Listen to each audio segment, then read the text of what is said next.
আন্তঃৰাষ্ট্ৰীয় পৰ্যায়ত হ্ৰাস পালে খাৰুৱা তেলৰ দাম সেই অনুসৰি হ্ৰাস পাব লাগিছিল পেট্ৰল ডিজেলৰ দামো কিন্তু আবকাৰী শুল্ক বৃদ্ধি কৰি পেট্ৰল ডিজেলৰ দাম পূৰ্বৰ সমানতে ৰাখিলে কেন্দ্ৰীয়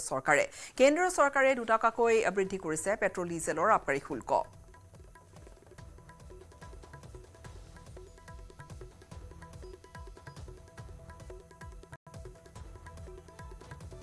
খেপাহৰ ৰঙালী বিহুৰ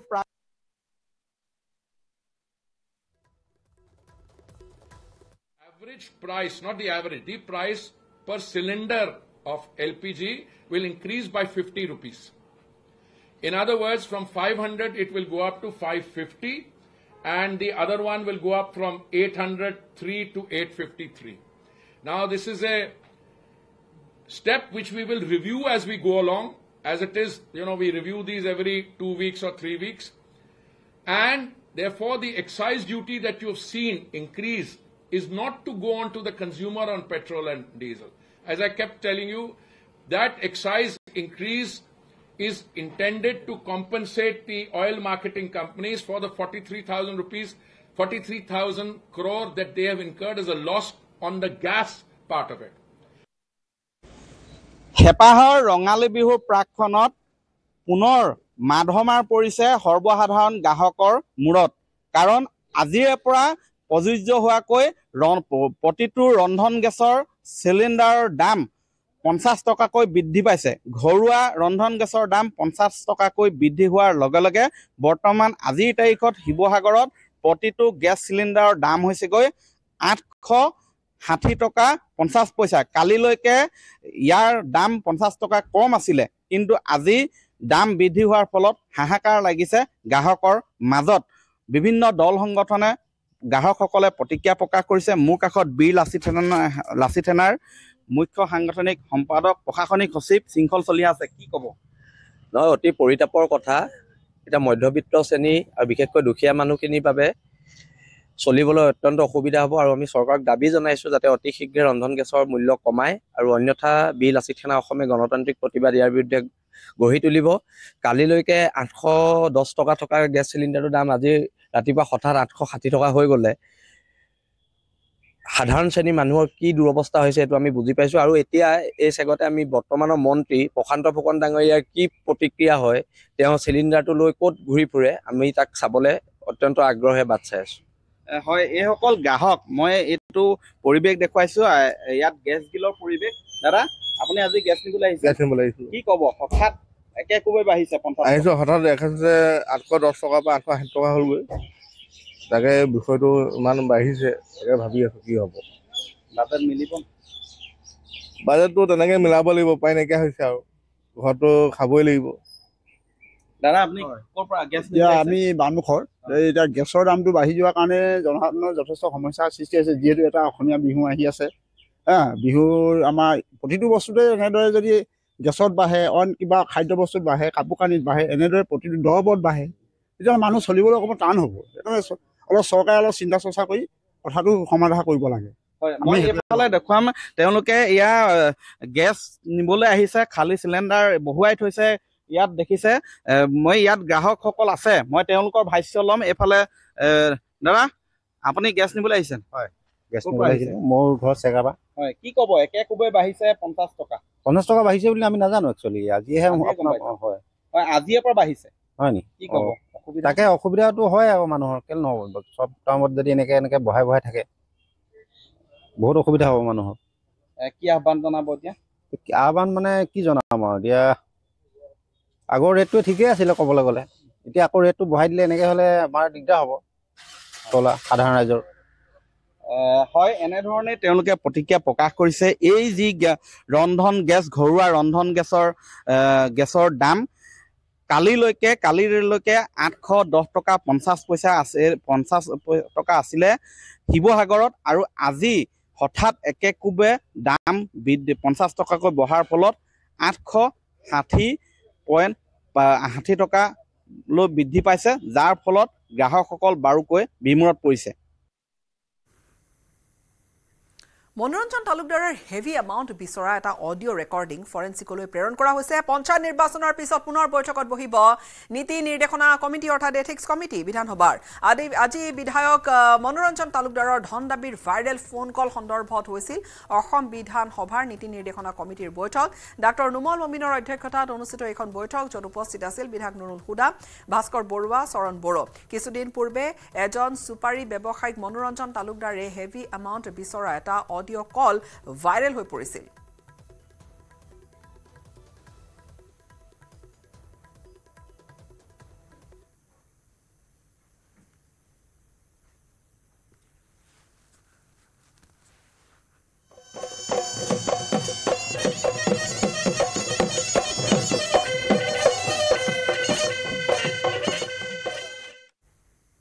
আকৌ আহিল হেপাহৰ বহাগৰ বিহুটি কুলি কেতেকীৰ বিনন্দিয়াৰ মাতেও দিছে বহাগ অহাৰ বতৰা ৰাজ্যৰ চৌদিশে ঢোলৰ গুমগুমনি আৰু মাকৰ কীৰ্তনি টিহিটি টিহিটি পেপাৰ মাতৰ কঁকাল ফুৰাই নাচিছে নাচনীয়ে ৰাজ্যৰ আন আন প্ৰান্তৰ দৰেই টিয়কৰ জগদুৱাৰতো অনুষ্ঠিত হৈছে বিহুৰ কৰ্মশালা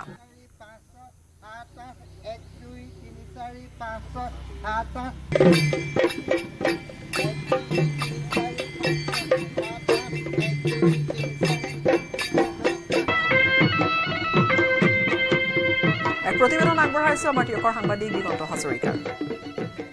এটা সপ্তাহ বাকী আছে আৰু তাৰ পিছতে অসমীয়া ৰাইজে অতি হেঁপাহৰ ৰঙালী বিহু উদযাপন কৰিব আৰু তাক লৈ সৰ্বত্ৰ প্ৰস্তুতি চলিছে আৰু কোনো কোনো স্থানত যদি কেন্দ্ৰীয় ৰঙালী বিহুৰ উদযাপনৰ আয়োজন চলিছে কোনো স্থানত কৰ্মশালাৰ আয়োজন চলিছে বিহু নাচ কৰ্মশালা মই এই মুহূৰ্তত 50 বছৰ অতিক্ৰম কৰা টিয়কৰ যি আচলতে জগদুৱাৰ কৃষ্টিকেন্দ্ৰ সেই কৃষ্টিকেন্দ্ৰৰ যি বিহু সেই বিহুৰ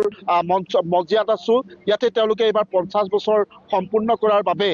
বিহু খুব উলহ মালহেৰে উদযাপন কৰিছে আৰু গাঁৱৰ যিসমূহ অঞ্চলটোৰ কিশোৰ কিশোৰীসকলক তেওঁলোকক সঠিক ৰূপত বিহু উপস্থাপনৰ বাবে প্ৰশিক্ষণ দিয়া হৈছে মই অকণমান দিগন্তদাৰ ওচৰলৈ অকণমান আহিছোঁ খুব সুন্দৰকৈ যিহেতু চেমনীয়াসকলক ইয়াতে প্ৰশিক্ষণ দিয়া হৈছে আৰু বিহু যিহেতু পালেহি এইকেইটা দিন একেবাৰে সুকীয়া হৈ থাকে গোটেই কথাখিনি অকণমান জানিম আৰু শেষত আপোনাৰ পৰা খুব ধুনীয়া এটা বিহু গীত শুনিবলৈ নিউজ 18ৰ দৰ্শকে ইচ্ছা কৰিব কৰ্মশালাটো আচলতে ইয়াত অলপ ব্যক্তিধৰ্মী হৈছে প্ৰতিদিনা কৰ্মশালাৰ কাৰণে একোজন বিভিন্ন শিতানত থকা পণ্ডিতসকলক আমন্ত্ৰণ কৰি আনিছে এইটো দিনত আজি প্ৰথম দিনটো মই আহিছোঁ নাচটো আজি আৰম্ভ কৰিছোঁহে গতিকে ইয়াত এতিয়া 7 নম্বৰ দিন ডক্টৰ অনিল ছাৰ আহিছে আৰু তেনেধৰণে নাচনী আহিছে কেইবাগৰাকীও ঢুলীয়া আহিছে কেইবাগৰাকীও গতিকে আমাৰ কণ 35টামান ল'ৰা ছোৱালী হৈছে ঢোলতো হৈছে গতিকে এটা ভাল লগা পৰিৱেশ মোৰ ভাল লাগিছে আজি প্ৰথম দিনটো বিহুৰ ভংগীমাবিলাক শিকাবলৈ যত্ন কৰিছোঁ চেও চাপৰ 2খনমান শিকাবলৈ যত্ন কৰিম গগনা নাচ এখন শিকাবলৈ যত্ন কৰিম নামৰ ভাগ 7টা ভাগত নামবিলাক ব্যৱহাৰ হয় নামবিলাকৰ তাৰ 2টামান শিকাই থৈ যাবলৈ যত্ন কৰিম ভাবিছোঁ এতিয়া প্ৰথম নাচখনতে মই আচলতে আমাৰ ইয়াত মাত্ৰাটো দেখুওৱা নহয় 1 2 3 4কে মাত্ৰাইং দেখুওৱা নাই শাস্ত্ৰীয় নৃত্য লোকনৃত্য ভাগ 2টা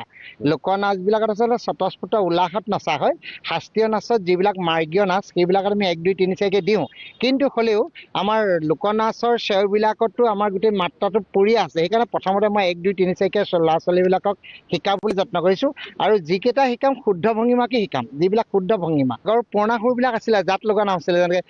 শাৰী শাৰী কৰি আই জানকী ফুলে চেনি চম্পা আই জানকী এই গছৰ ডাল শুৱনি কৰি আই জানকী মিথিলা জনকৰ আচলৰ জীয়াৰী এই অযোধ্যাৰ ৰামচন্দ্ৰক চাহামি বৰিলা উৰেটো জীৱনে যান্তনা লভিলা তুমি এইবিলাক জাত নাম আৰু এতিয়া মাত্ৰ মই এটা দুলৈ চন্দ্ৰ নতুনকৈ ল'ৰা ছোৱালীখিনি শিকাবলৈ আনিছোঁ এইটো মই নিজে ৰচনা কৰা এই কাঠি সৰু কৰি ৰমলা বিচনী মই বনালো বাৰীয়েনো জাতি বাঁহ কাটি জীৱনৰ লগৰী ৰমলা তোমাকে মই বাচিলো তোমাকে মই বাচিলো ৰাইজৰ আগত গুৱা পান কাটি আৰু কুলি কেতেকীৰ বিনন্দিয়া মাত ন কুহি পাতে দিছে বহাগৰ বতৰাকেই ৰাজ্যৰ চৌদিশে ৰঙালী কাদৰাৰ ব্যাপক প্ৰস্তুতি কংক্ৰিটৰ নগৰী গুৱাহাটীতো ঠায়ে ঠায়ে আয়োজন কৰা হৈছে বিহুৰ কৰ্মশালা মহানগৰীৰ পাঞ্জাবাৰী গণেশ মন্দিৰ প্ৰাংগণত বয়োজ্যেষ্ঠ উন্নয়ন কেন্দ্ৰ গণপতি নাট্য সমাজৰ উদ্যোগত অনুষ্ঠিত হৈছে 7 দিনীয়া বিহু নাচৰ কৰ্মশালা